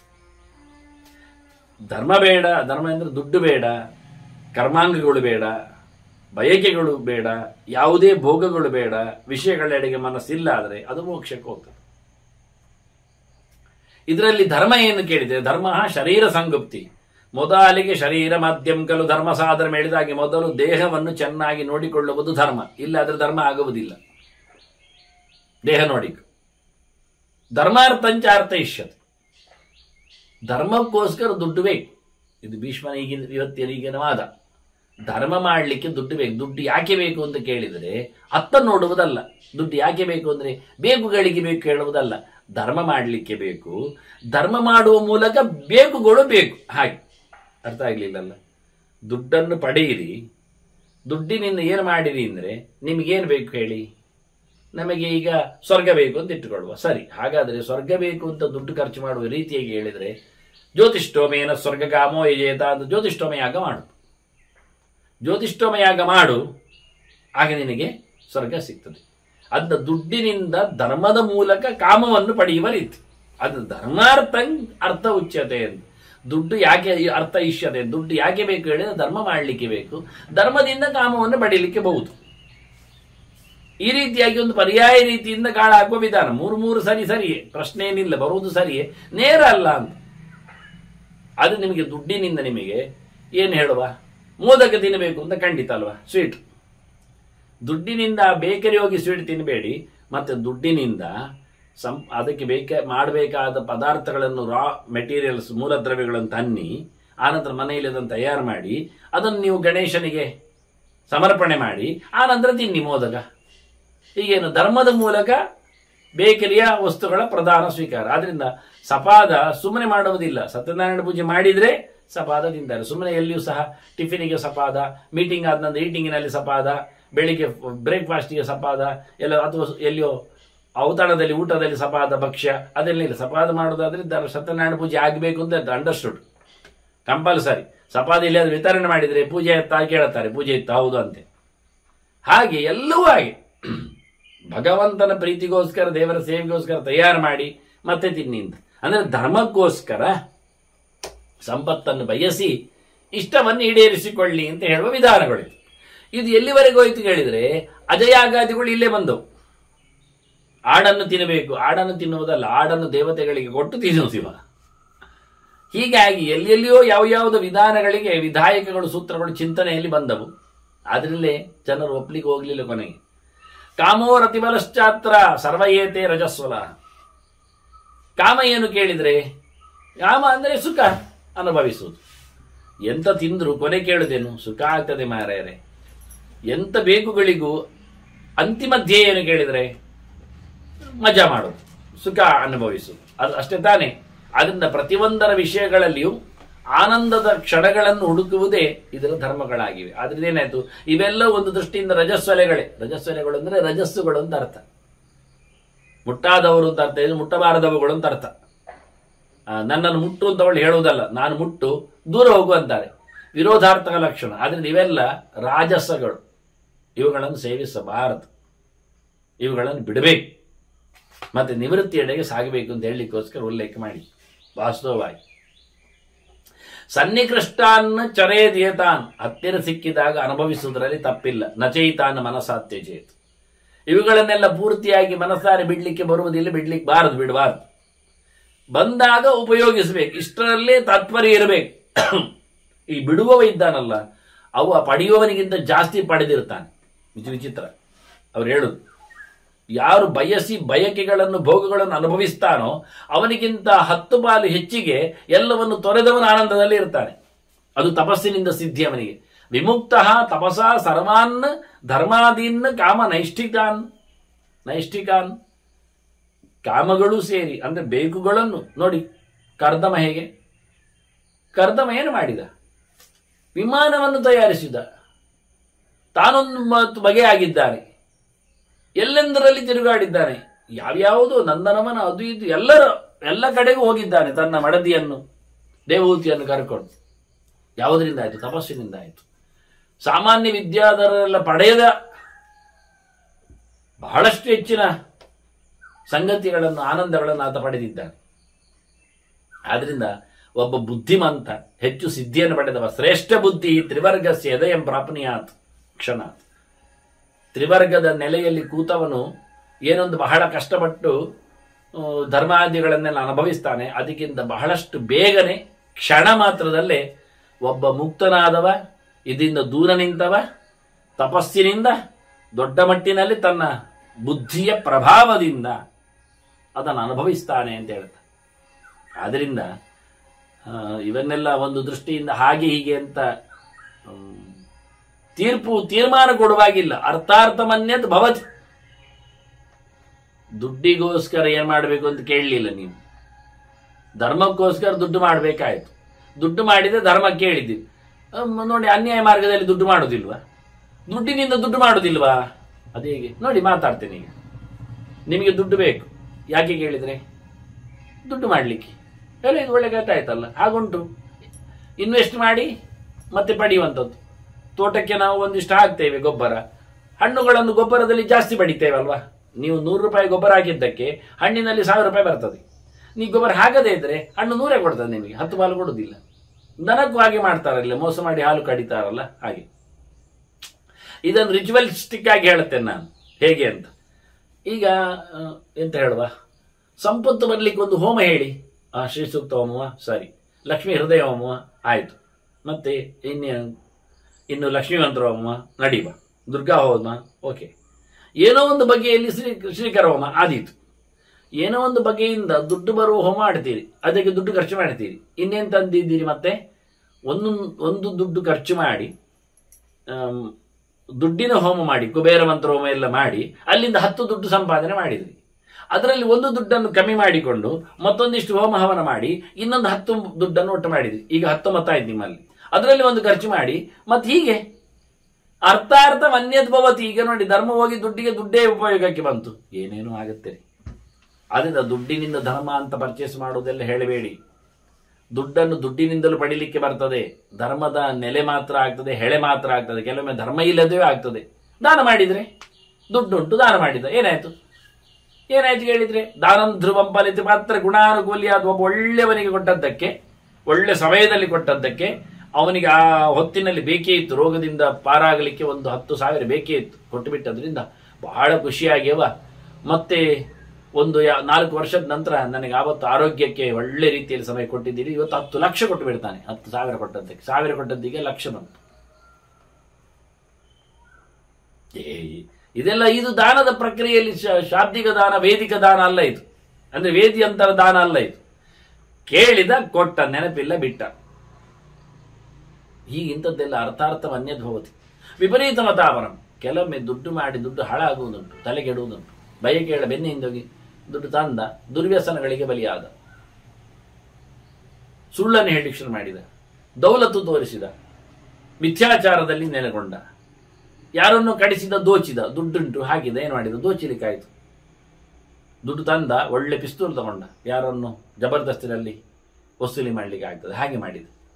ಅದರಿಂದ ಏನೇನು ವಿಪರೀತವಾಗುತ್ತೆ, ಇಲ್ಲ ಅಲ್ಲ, ಅನರ್ಥಗಳು ಆಗ್ತದೆ. ಆದ್ರಿಂದ ಅನರ್ಥಾರ್ಥಂ ಅವಾಪ್ಯಾರ್ಥಂ, ಈ ದುಡ್ಡನ್ನೆಲ್ಲ ದುರ್ವ್ಯಸನಗಳಿಗೆ ಬಳಸುವ ಲೆಕ್ಕಾಚಾರ ಪ್ರಯೋಗ ಮಾಡಿದ್ರಿಂದ ಅನ್ಯತ್ರ ಆದ್ಯೋಪಕಾರಕ, ಇದು ಧರ್ಮಕ್ಕುಪಕಾರ ಆಗುವುದಿಲ್ಲ. ಆದ್ಯ ಅಂದ್ರೆ ಮೊದಲನೇದು ಧರ್ಮ. ಅಪಮಾರ್ಗದಲ್ಲಿ ಅನ್ಯಾಯ ದಾರಿಯಲ್ಲಿ ಮಾಡಿದ ದುಡ್ಡಿನಿಂದ ಧರ್ಮ ಮಾಡಿದ್ರು ಲಾಭ ಏನು ಬರುವುದಿಲ್ಲ. ಇಂತಹ ಸಂದರ್ಭಗಳಲ್ಲಿ ದುಡ್ಡಿನಿಂದ ದೊಡ್ಡ ಕುಳ್ಳನನ್ನು ಹಿಡಿಲಿಕ್ಕೆ ವ್ಯಭಿಚಾರ, ಅಭಿಚಾರಿಕ ಪ್ರಯೋಗ ಮಾಡಿದ ಇವ. ಧರ್ಮಕರ್ಮವೇ ಹೇಳ್ತೀರಿ ನೀವು. ಮತ್ತೆ ಶತ್ರು ಸಂಹಾರ ಅಂತ. ಶತ್ರು ಯಾಕೆ ಸಂಹಾರ ಅಂದ್ರೆ ಇವನಿಗೆ ಹೆಚ್ಚು ದುಡ್ಡು ಉಂಟು ಅಂತ ಎನ್ನುವುದೇ ಶತ್ರು ಇವನಿಗೆ. ಈಗ ದುರ್ಯೋಧನಿಗೆ ಪಾಂಡವರು ಶತ್ರುಗಳು, ಎಂತದಕ್ಕೆ ಗೊತ್ತಿಲ್ಲ. ಯಾಕೆ ಕೇಳಿದ್ರೆ ನಾನು ಹೇಳ್ತೇನೆ, ಪಾಂಡವರ ಹತ್ರ ದುಡ್ಡು ಉಂಟು ಅಂತ ದುರ್ಯೋಧನಾದಿಗಳಿಗೆ ಶತ್ರುತ್ವ ಒಂದತ್ತು, ಮತ್ತೇನಿಲ್ಲ. ಅವರು ಕಾಡಿನಲ್ಲೇ ಇದ್ರೆ ದುರ್ಯೋಧನಾದಿಗಳಿಗೆ ಪಾಂಡವರು ಶತ್ರುಗಳೇ ಅಲ್ಲ. ಕೊನೆಗೂ ಧೃತರಾಷ್ಟ್ರ ಹೇಳಿದ ಹಾಗೆ ಅಲ್ವಾ, ಅವರು ಕಾಡಿನಲ್ಲಿ ಅಕ್ಷಯ ಪಾತ್ರೆಯಲ್ಲಿ ಇದ್ದಾರೆ, ಅಲ್ಲಿಗೆ ಹೋಗಿ ಬಿಡ್ಲಿ, ಇವರಿಲ್ಲೇ ಅಸ್ಥಿರಪುರದಲ್ಲೇ ಇರಲಿ, ಹೇಗೆ ಆಗ್ತದೆ? ಆದ್ದರಿಂದ ಶತ್ರುಗಳಾದದ್ದು ಹೇಗೆ? ಜಲಸ್ಸಿನಿಂದ, ಒಳಗಿನ ಕಾಟದಿಂದ, ಅಗ್ನಿಜ್ವಾಲೆಯಿಂದ, ಹೊಟ್ಟೆಗಿಚ್ಚಿನಿಂದ. ಆದರೆ ಇಂತಹ ಸಂದರ್ಭಗಳಲ್ಲಿ ಏನಾಗ್ತದೆ? ಧರ್ಮ ಮಾಡುವುದಿಲ್ಲ, ಧರ್ಮಕ್ಕಾಗಿ ಅಲ್ಲ, ಬೇರೆ ದುಡ್ಡಿನಿಂದ ಬೇರೆ ರೀತಿಯಾದ ಉಪಟಳಗಳು ಆಗ್ತವೆ. ಅದನ್ನ ಆಗಬೇಕಾದ್ದು ಮನುಷ್ಯ ಹಾಳಾಗಲಿಕ್ಕೆ ಕಾರಣ ಏನು ನೋಡಿ, ಅವನ ಬುದ್ಧಿ. ಬುದ್ಧಿಯಾ ಬುದ್ಧಿರಿಹಾರ್ತೇಶು ತದಜ್ಞಾನ ನಿಕೃಷ್ಟಯ. ಅರಿವು ಇಲ್ಲ, ಅಜ್ಞಾನ, ತಪ್ಪು ಕಲ್ಪನೆ, ಸಂಶಯ, ವಿಪರೀತ, ಇದರಿಂದ ಎಳೆಯಲ್ಪಟ್ಟ ತನ್ನ ಬುದ್ಧಿಯಿಂದ ಮನುಷ್ಯ ಅರ್ಥಗಳಲ್ಲೇ ದುಡ್ಡನ್ನು ಮಂಡೆಯನ್ನು ಹಾಕ್ತಾನೆ. ಎಲ್ಲರೂ ದುಡ್ಡಿಯಾಗಿ ಬಯಸ್ತಾರೆ ಕೇಳಿದರೆ ಅನರ್ಥಕರವಾದ ಅರ್ಥಗಳ ಮೇಲೆ ಸ್ಥೇಯಂ, ಹಿಂಸಾ, ಅನೃತಂ, ದಮ್ಮಃ, ಕಾಮಃ, ಕ್ರೋಧ, ಸ್ವಯಂ, ಮದಃ, ಭೇದ, ವೈರಂ, ಅವಿಶ್ವಾಸ, ಸಂಸ್ಪರ್ಧ, ವ್ಯಸನಾನಿಚ ಅಂತ ಉದ್ಧವನಿಗೆ ಕೃಷ್ಣ ಹೇಳುವಾಗ 13 ಅನರ್ಥಗಳನ್ನು ಅರ್ಥಮೂಲಾಹ ಏತೇ ತ್ರಯೋದಶ ಅನರ್ಥಾಹ ಅರ್ಥಮೂಲಾಹ ಅಂತಾನೆ. ದುಡ್ಡಿನ ಬೆನ್ನೆಯಿಂದ ಬಂದ ಅನರ್ಥಗಳ ಪರಂಪರೆ ನೋಡು 13. ಅದರಿಂದ ಅರ್ಥ ಬಯಸಬೇಡ, ಸಂಪತ್ತಿನಡೆಗೆ ಸಾಗಬೇಡ ಅಂತ ಭೀಷ್ಮನ ಹೇಳ್ತಾರೆ. ಹೌದು ಹೇಳಿದ್ದಾರೆ, ಆದ್ರೂ ಹೋಗ್ತದಲ್ಲ ಮಂಡೆ. ಯಾಕೆಂದ್ರೆ ಅಜ್ಞಾನದ ಬುದ್ಧಿ ಅಜ್ಞಾನ ಬುದ್ಧಿಯನ್ನು ಹೇಳಿತದೆ. ತಪ್ಪು ಕಲ್ಪನೆಗಳು ಮಂಡೆಯನ್ನು ಹಾಳು ಮಾಡ್ತವೆ. ಇದರಿಂದ ಅಂತ ಬುದ್ಧಿಯಿಂದ ಮನುಷ್ಯ ಅರ್ಥದೆಡೆಗೆ ತನ್ನ ಬುದ್ಧಿಯನ್ನು, ಪದಾರ್ಥಗಳೆಡೆಗೆ, ಲೋಕದೆಡೆಗೆ, ಸಂಪತ್ತಿನೆಡೆಗೆ, ಬೇಕುಗಳೆಡೆಗೆ ತನ್ನ ಬುದ್ಧಿಯನ್ನು ಹರಣಿಸ್ತಾನೆ, ಕಳಿಸಿಕೊಡ್ತಾನೆ. ಧರ್ಮಕ್ಕೆ ಒಂದು ನೋವು, ಸಂಕಟ, ಹಾಳು ಏನು ಕೇಳಿದರೆ ಅವಧ್ಯಾನಮಲೋ ಧರ್ಮ, ಎಚ್ಚರ ತಪ್ಪುವುದು, ತಿರಸ್ಕಾರ ಮಾಡುವುದು, ಅದನ್ನು ಬೇಕಾಬಿಟ್ಟಿಯಾಗಿ ನಡೆಸುವುದು. ಆದರೆ ಆಯ್ತಲ್ಲ ಹೇಳಿಕೊಂಡು ಅದನ್ನು ನೆಗ್ಲೆಕ್ಟ್ ಮಾಡುವುದು, ಡಿವ್ಯಾಲ್ಯೂ ಮಾಡುವುದು. ಧರ್ಮ ಮಾಡುವಾಗ ಎಲ್ಲಿಯಾದ್ರೂ ನೀವು 100% ಇನ್ವಾಲ್ವ್ ಆಗಿರ್ತೀರಾ? ಅದಕ್ಕೆ ಬೇಕಾಗಿರುವಂತೆ ಹೇಳಿದಾಗೆ ದ್ರವ್ಯಗಳನ್ನು ಒಟ್ಟುಕೊಂಡಿರ್ತೀರಾ? ಏನು ಸತ್ಯನಾರಾಯಣ ಪೂಜೆ ಇಟ್ಟುಕೊಳ್ಳಿ, ಸೇವಂತಿಕ ಪತ್ರಂ ಸಮರ್ಪಯಾಮಿ, ಎಲ್ಲಿ ಉಂಟು ಸೇವಂತಿಗೆ ಪತ್ರ ತಂದದ್ದು? ಜಾತಿ ಪತ್ರಂ ಸಮರ್ಪಯಾಮಿ, ಕೇತಗಿ ಎಲ್ಲಿ ಉಂಟು? ಎಲ್ಲಿ ಇಲ್ಲ. ಹಾಕುವಾಗ ಬಾಯಲ್ಲಿ ಹೇಳುವಾಗ ಕೆಳಗೆ ಒಂದು 4 ಕಾಳು ಅಕ್ಕಿ ಹಾಕ್ತಾ ಇರ್ತಾನೆ ಕೆಲವೊಮ್ಮೆ. ಒಂದು ಜಾತಿಯನ್ನು ಯಾವುದಾದ್ರೂ ಸಮಾನ ಜಾತಿಯಲ್ಲಿ ಪತ್ರೆಯನ್ನು, ಪುಷ್ಪವನ್ನು ಅದು ಎಕ್ಕುವುದಿಲ್ಲ. ಹೇಳಲಿಕ್ಕೆಲ್ಲ ಹೇಳ್ತಾರೆ ಭಾರಿ ಜಾತ ಪುಷ್ಪ ಸಮರ್ಪಣೆ ಎಲ್ಲ ತಂದದ್ದೆಲ್ಲ ಈ ಡಿವೈಡರ್ಲಿ ಹಾಕಿರತಕ್ಕಂಥ ಕಣಗಿಲೆಗಳೇ ಒಂದು ರಾಶಿ ಬುಟ್ಟಿ ಬಂದಿದೆ. ಪ್ರಯೋಜನ ಏನು? ಕೆಲವೊಮ್ಮೆ ಅದಾದು ಬಂದಿದ್ದೆಲ್ಲ ಸಂತೋಷ, ಕೆಲವೊಮ್ಮೆ ಗೊಂಡೆಗಳು ಬಂದಿರ್ತವೆ, ಪರಿಮಳ ಇಲ್ಲದ ವಾಸನೆ ಇರುವ ಕೊಳೆಯುವ ಹಾಳಾದ ಸುತ್ತುಗಳೆಲ್ಲ ದೇವರಿಗೆ ಬಂದಿರ್ತವೆ. ಪ್ರಯೋಜನ ಏನಾಯಿತು? ಆದ್ರಿಂದ ಮಾಡುವಲ್ಲಿ ಮನುಷ್ಯ ಧರ್ಮದಲ್ಲಿ ದೊಡ್ಡ ಮಾತು ಭೀಷ್ಮರು ಹೇಳ್ತಾರೆ. ಯಾವ ಕಾಲದಲ್ಲಿಯೂ ಮನುಷ್ಯನಿಗೆ ಧರ್ಮದ ಮೇಲೆ ಪೂರ್ತಿಯಾದ ನಂಬಿಕೆ, ವ್ಯವಸ್ಥೆ, ಚಿಂತನೆ, ಅವೇರ್ನೆಸ್ ಇರುವುದಿಲ್ಲ. ಅಸಡ್ಡೆ ಧರ್ಮ ಮಾಡುವಲ್ಲಿ. ಅಕ್ಕಿ ಚೆನ್ನಾಗಿರುವುದಿಲ್ಲ, ಪದಾರ್ಥಗಳು ಚೆನ್ನಾಗಿರುವುದಿಲ್ಲ, ಮಾಡುವ ರೀತಿ ಚೆನ್ನಾಗಿಲ್ಲ. ಸತ್ಯ ಹೇಳುವುದಾದ್ರೆ ನಾನು ಯಾವತ್ತು ಹೇಳುವಂಥದ್ದು ನೀರೇ ಸರಿ ಇಲ್ಲ. ಏನು ಮಾಡುವ? ಟಾಂಕಿಯಲ್ಲಿದ್ದ ನೀರಿನಲ್ಲಿ ನೀವು ಸಪಾದ ಬೇಯಿಸಿದ್ರೇನು, ಅದು ನೀವು ಉಂಡೆ ಚಕ್ಕಲಿ ಮಾಡಿಕೊಟ್ರೇನು? ಯಾವ ಕೃಷ್ಣನಿಗೆ ಯಾವ ಗಣೇಶನಿಗೆ ಇಷ್ಟ ಆಗ್ತದೆ ಹೇಳಿ? ಟಾಂಕಿಯ ನೀರು, ಹುಳ ಸತ್ತಿರತಕ್ಕ ನೀರು, ಇಳಿದು ನೋಡಿದ್ದೀರ ಒಮ್ಮೆ? ಅದನ್ನು ತೊಳೆದದ್ದುಂಟ? ಅದು ತೊಳೆದವನು ಹೇಗೆ ತೊಳೆದ ನಾನು ನೋಡಿದ್ದುಂಟ? ನೀವು ಏನು ಪೂರ ತೆಗೆದಿರ್ತಾನ? ಅದರಿಂದ ಅತ್ಯಂತ ಹೇಸಿಗೆಯಾದ ನೀರಿನಿಂದ ಮುಖ್ಯವಾದ ಶುದ್ಧಿ ಇರುವುದೇ ನೀರಿನಲ್ಲಿ ಅಂದಾಗ, ಅಂತ ನೀರಿನಲ್ಲೇ ನಾವು ಸೋತಿದ್ದೇವೆ ಅಂದಾಗ ನಾವು ಮಾಡಿ ಏನು ಪ್ರಯೋಜನ? ಮೊದಲು ಹೇಳಿದ ಅವಧ್ಯಾನಮಲೋ ಧರ್ಮ ಅಂತ. ಧರ್ಮದ ಬಗ್ಗೆ ನಿಮಗೆ ಎಚ್ಚರ ಇಲ್ಲದಿರುವುದೇ ದೊಡ್ಡ ತಪ್ಪು. ಅಲ್ಲಿಯೇ ಧರ್ಮ ಸತ್ತಿತು, ಅಲ್ಲಿಯೇ ಧರ್ಮ ಸೋತಿತ್ತು, ಅಲ್ಲಿಯೇ ಮಾಡಿದ ಧರ್ಮ ಹಾಳಾಯಿತು, ಕೆಟ್ಟ ಧರ್ಮ ಆಯಿತು. ಧರ್ಮ ಕೆಟ್ಟುಕೊಂಡು ಮಾಡಿದ ನಂತರ ಬಲವನ್ನು ನೀವು ಎಲ್ಲಿ ರಿಸಲ್ಟ್ ಒಳ್ಳೆದನ್ನು ಕೇಳ್ತೀರಿ? ಇನ್ನು ಅರ್ಥಕ್ಕೇನು ಮಲ ಅಂತ ಅವನು ಹೇಳ್ತಾನೆ ಬಹಳ ಚೆನ್ನಾಗಿ. ಅರ್ಥಸ್ಯ ನಿಗೂಹನಂ ಮಲ, ಮಲೋ ಅರ್ಥಸ್ಯ ನಿಗೂಹನಂ. ಮುಚ್ಚಿಡುದು, ದುಡ್ಡು ಹೇಳುವುದಿಲ್ಲ, ಎಷ್ಟುಂಟು ಏನಾಯ್ತು ಅಂತ ಹೇಳುವುದೇ ಇಲ್ಲ, ಎಷ್ಟು ಕೊಟ್ರಿ ಹೇಳುವುದಿಲ್ಲ, ಎಷ್ಟು ಖರ್ಚಾಯ್ತು ಹೇಳುವುದಿಲ್ಲ, ಎಷ್ಟುಂಟು ಹೇಳುವುದಿಲ್ಲ. ಆದಷ್ಟು ಗುಟ್ಟು ಮಾಡ್ತಾನೆ ದುಡ್ಡಿನಲ್ಲಿ. ಗುಟ್ಟು ಮಾಡಿದ್ದಷ್ಟು ದುಡ್ಡಿನ ಮಲ ಜಾಸ್ತಿ ಆಗ್ತದೆ ಅಂತ. ಎಲ್ಲಿಂದ ಬಂತು, ಹೇಗೆ ಬಂತು, ಹೇಗೆ ಆಯ್ತು, ಏನಾಯ್ತು? ಏನಿಲ್ಲ. ಒಂದು ಕತ್ತಿ ಹೇಳು. ನನಗೊಂದು ಹಿಂದೆ ಬಹಳ ಖುಷಿ ಇತ್ತು ಹೇಳೋರು, ಮದುವೆ ಆದಾಗ, ಮದುವೆ ಆಗುವಲ್ಲಿ ಕೊಡುವಲ್ಲಿ ಎಲ್ಲ ಗಿಫ್ಟ್ ಅಲ್ಲೆಲ್ಲ ಹೇಳುದು 50 ಅದು ಪವನ್ ಭಾರ ಉಂಟು, ಕೊಟ್ಟದ್ದು 3 ಗ್ರಾಮ್ ಇತ್ತು, ಹೇಳೋದು 50 ಪವನ್ ಭಾರ ಉಂಟು ಅಂತ. ಎಲ್ಲ ಇನ್ನೊಬ್ಬರು ಬಾಯಿ ಮುಚ್ಚಲಿಕ್ಕೆ ಆಯ್ತು. ಗೊತ್ತಾಗುವುದಿಲ್ಲ, ಗಂಡನ ಮನೆಯವರಿಗೆ ಗೊತ್ತಾಗುವುದಿಲ್ಲ, ಅವರು ಹೇಳಿಕೊಟ್ಟು ತಿರುಗುವುದು. ಹೆಣ್ಣು ಮನೆಯವರೆಲ್ಲ ಪ್ರತಿಯೊಂದು ಫಂಕ್ಷನಲ್ಲಿಯೂ ಹಾಕುವಾಗ ಎಲ್ಲ ಕಡೆ ಹೇಳುವಾಗಲೂ ಇಷ್ಟೇ ಹೇಳುದು, 5 ಪವನ್ ಆಗಿದ್ದೇನೆ, 10 ಪವನ್ ಆಗಿದ್ದೇನೆ, ಪ್ರತಿಯೊಬ್ಬರು ಅಷ್ಟಷ್ಟು ಹಾಕಿದ್ದಾರೆ ಅಂತ. ಅಲ್ಲಿ ಪ್ರತಿಯೊಬ್ಬರು ಹಾಕಿದ 5 ಗ್ರಾಮ್ ಇಲ್ಲ, 3 ಗ್ರಾಮ್ ಇಲ್ಲ. ಹೇಳುವಾಗ ಪವನ್ ಲೆಕ್ಕ, ಪವನ್ ಅಂದ್ರೆ ಇಂಟು 8 ಆಗ್ಬೇಕು. ಇಲ್ಲಿ ಯಾರು ತೂಗಿಸುವುದಿಲ್ಲ, ನೋಡ್ಲಿಕ್ಕೆ ಹೋಗುವುದಿಲ್ಲ. 5 ಪಾಪ ಆಗ್ಲಿ ಹಾಕಿದ್ದಾರೆ ಅಂತ. ದೊಡ್ಡ ಮನುಷ್ಯ ಏನಿಲ್ಲ. ಕೊನೆಗೆ ಪುಣ್ಯಕ್ಕೆ ಕೆಲವರೆಲ್ಲ ಬಣ್ಣ ಹಾಕಿದ್ದು ಹಾಕುವುದುಂಟು, ಚಿನ್ನದ ಬಣ್ಣ ಮಾತ್ರ ನೋಡ್ಲಿಕ್ಕೆ ಹೋದ್ರೆ. ಈ ನಮೂನೆ. ಅದರಿಂದ ಅರ್ಥಸೆ ನಿಗೂಹನಂ, ಸಂಪತ್ತನ್ನು ಮುಚ್ಚಿಟ್ಟೇ ಹಾಳು ಮಾಡ್ತಾನೆ. ಇನ್ನು ಸಂಭ್ರಮೋಹ ಮಲಹ ಕಾಮಹ, ಎಚ್ಚರ ತಪ್ಪಿಯೇ ಬಯಕೆಗಳನ್ನು ಕೇಳುವಂಥದ್ದು. ಏನು ಕೇಳಬೇಕು, ಹೇಗಿರಬೇಕು, ಏನಿಲ್ಲ. ಅಜ್ಞಾನ, ದಟ್ಟವಾದ ಅಜ್ಞಾನ, ಇದುವೇ ಕಾಮದ ಮಲ. ಹೀಗೆ ಇದು ನೋಡ್ಲಿಕ್ಕೆ ಹೋದ್ರೆ ಭೂಯಃ ಸ್ವಗುಣವರ್ಜಿತ. ಮತ್ತು ವಿಚಾರ ಮಾಡಿದ್ರೆ ಒಂದರಲ್ಲಿ ಅದರದ್ದೇ ಆಗಿರತಕ್ಕ ಧರ್ಮವೇ ಇಲ್ಲ ಅಂದ್ರೆ, ಸ್ವರೂಪವೇ ಇಲ್ಲ, ಸ್ವಭಾವವೇ ಇಲ್ಲ, ಸಹಜತೆಯೇ ಇಲ್ಲ, ಮೌಲ್ಯವೇ ಇಲ್ಲ. ಧರ್ಮ ನೋಡ್ಲಿಕ್ಕೆ ಹೋದ್ರೆ ಮಾಡಿದ್ದೆಲ್ಲ ನೋಡಿದ ಅಧರ್ಮ ಕಾಣ್ತದೆ. ಅಲ್ಲಿ ಧರ್ಮ ಎನ್ನುವುದರಲ್ಲಿ ಧರ್ಮವೇ ಇಲ್ಲ, ಧರ್ಮತಾ ಇಲ್ಲ, ಎಲ್ಲ ತಪ್ಪೆ. ದುಡ್ಡಿನಲ್ಲಿ ಅರ್ಥ ಅದು ನಮಗೆ ಪ್ರಯೋಜನಕಾರಿಯಾಗಿಯೇ ಇಲ್ಲ, ಎಲ್ಲ ಅನರ್ಥಗಳೇ. ಕಾಮದಲ್ಲಿ ಯಾವುದು ಯೋಗ್ಯವಾದದ್ದು ಬಯಕೆ ಅಲ್ಲ, ಶುದ್ಧವಾದ ಆನಂದಕ್ಕೆ ಕಾರಣವಾದದ್ದೇ ಅಲ್ಲ, ಎಲ್ಲ ಅನ್ಯಾಯದ ದುಃಖದ ಬಯಕೆಗಳೇ ಆಗಿರುತ್ತವೆ. ಇದನ್ನು ಉಲ್ಲೇಖ ಮಾಡ್ತಾನೆ. ಅದಕ್ಕೋಸ್ಕರ ಒಬ್ಬ ಋಷಿ, ಕಾಮಂದ ಋಷಿ, ಅವನೆಡೆಗೆ ಅಂಗಾರಿಷ್ಟ ರಾಜ ಬರ್ತಾನೆ. ಅವನು ಕೇಳುತ್ತಾನೆ ಮಾತುಗಳನ್ನು.